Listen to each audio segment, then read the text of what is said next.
Affairs and Development Office, I have the honor to present to you the 16 magna cum laude, 44 cum laude, and 16 special awardees.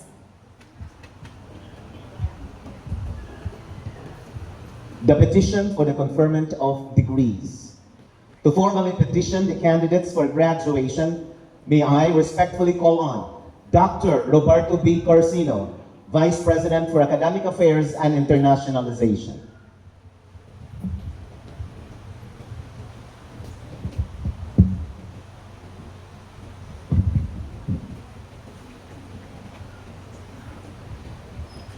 Honorable President, members of the Board of Regents, honored guests, ladies and gentlemen, upon the favorable recommendation of the College Dean and the Academic Council of Cebu Normal University, I hereby petition that the degrees be conferred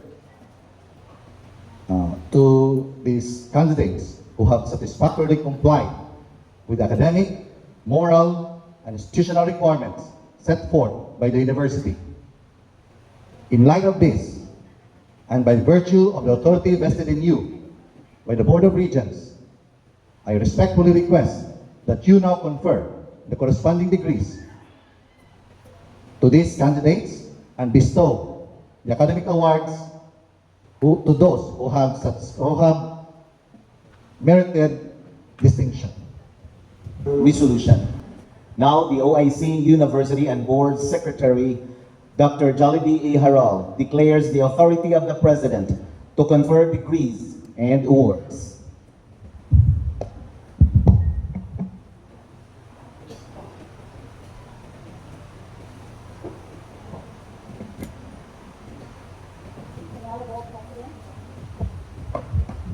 Members of the Academic Council, esteemed guests, ladies and gentlemen, it is my distinct honor to present the resolution of the Board of Regents of Cebu Normal University, granting authority to the University President to confer degrees and academic awards during this commencement ceremony.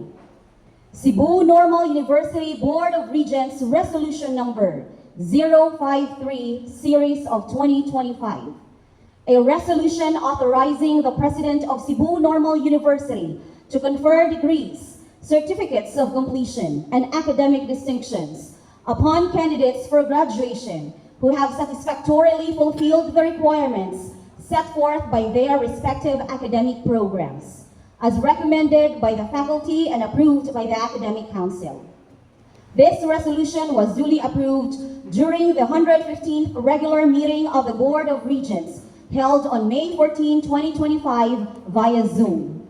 I hereby certify that the above-mentioned resolution was duly adopted by the majority of the members of the board, with a quorum being present. Degrees and awards. At this juncture, the office of the SUC President 3 of Cebu Normal University, Dr. Daniel A. Ariaso Sr., will confer the degrees and awards. By virtue of the powers and authority vested in me by the Board of Regents of Cebu Normal University, pursuant to Board Resolution Number 053 Series of 2025, in accordance with the pertinent provisions of Republic Act 8292 and its 2022 implementing rules and regulations, and Republic Act 8688 and its 2024 IRR.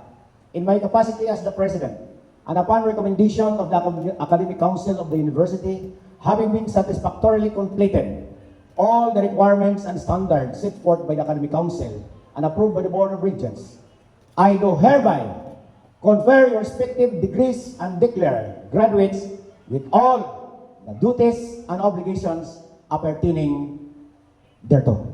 Congratulations.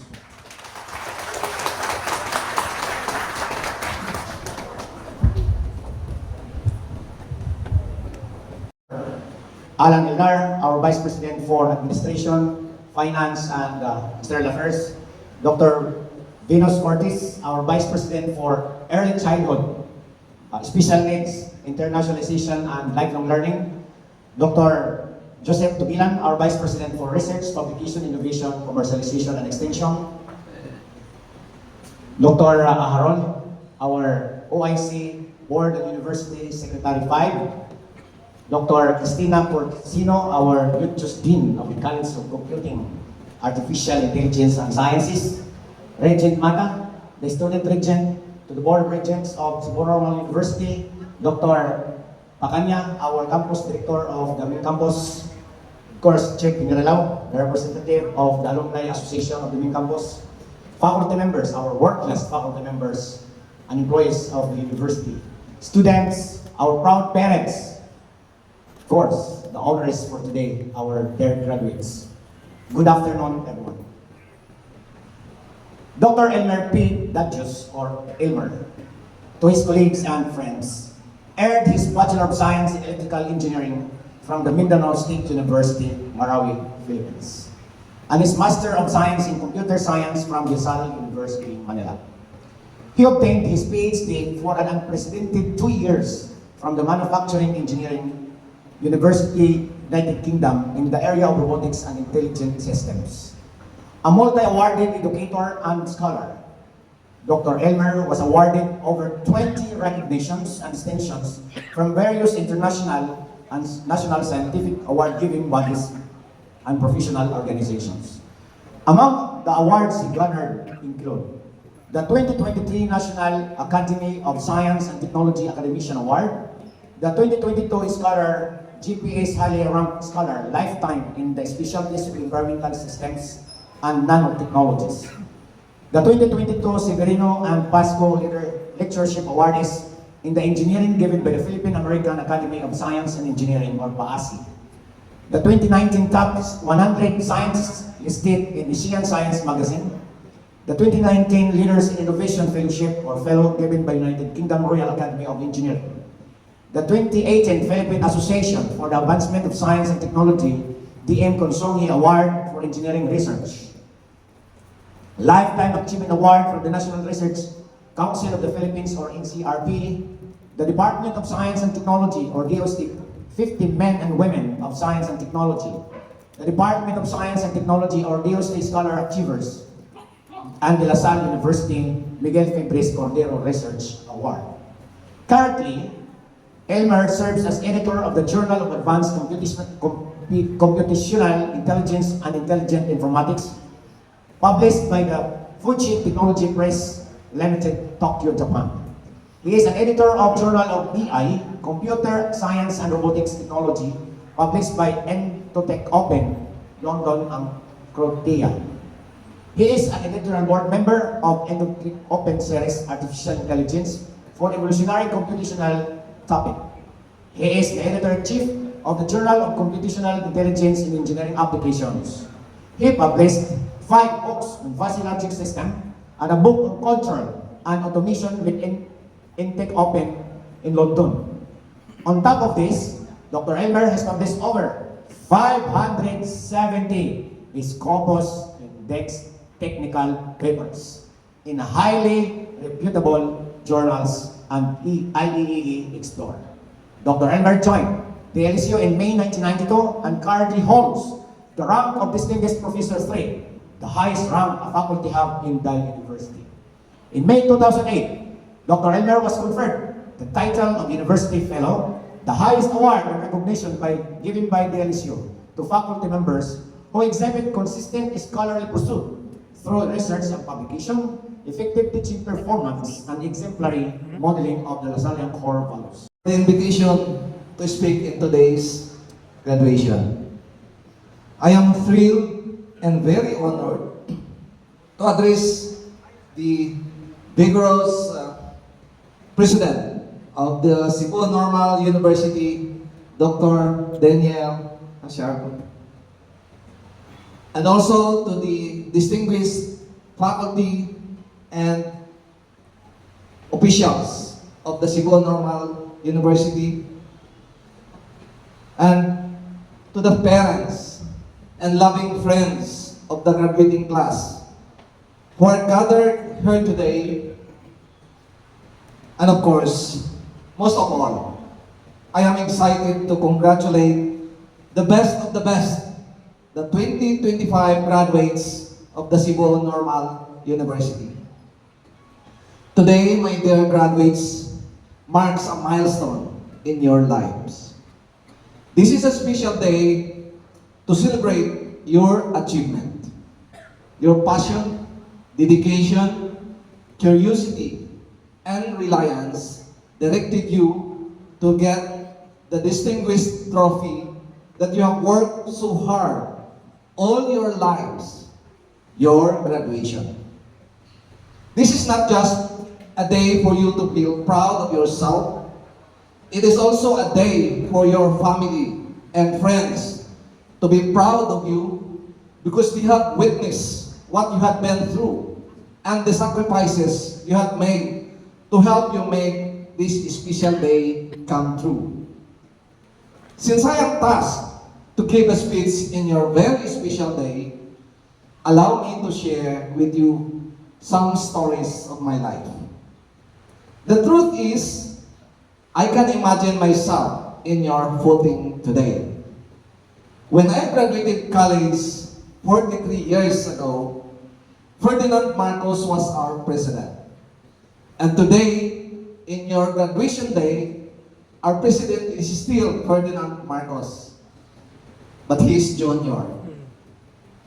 You know, I was a bit lucky that Ferdinand Marcos Sr. declared martial law in our country on September 21, 1972. Otherwise, I would not have become an engineer and a scientist, and I will not be here in front of you. Before martial law, my young ambition was to become a lawyer. When I was young, my father was a political leader in our village and very inclined to nation building.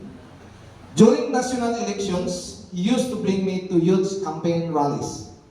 There were lots of people attending in those rallies, and he even carried me in his shoulder so that I can see the politicians talking and campaigning on the stage. As I listened to these people, I found out that most of them are lawyers. I was fascinated by the way they talk, and right then I told myself, I want to become a lawyer when I grow up. However, when martial law was declared, our democratic freedom was curtailed. There are no more elections, no more judicial court case hearings, and the law profession was neglected and abandoned. My lawyer ambition went down the drain. Nonetheless, I was very lucky because all my educations from elementary, high school, college, master's degree, and PhD were shouldered by our government. Yes, I have been a scholar ng bayan all my education days. Since my ambition to study law never materialized, after my graduation in high school, I decided to take the course that fascinated me most. A little bit of history. In the 1960s, rural areas in Mindanao, where I came from, did not have electricity. At night time, when we read books, talagang nasusunog ang aming kilay because we were only using candles and lampara that we position very near to our face so that we can clearly see the words and the diagrams. That is why, in our times, students were branded and considered bright or matalino when they had burned their eyebrows. Literally, yung kasabihan na kailangan kang magsunog ng kilay sa pag-aaral to become successful in life is true.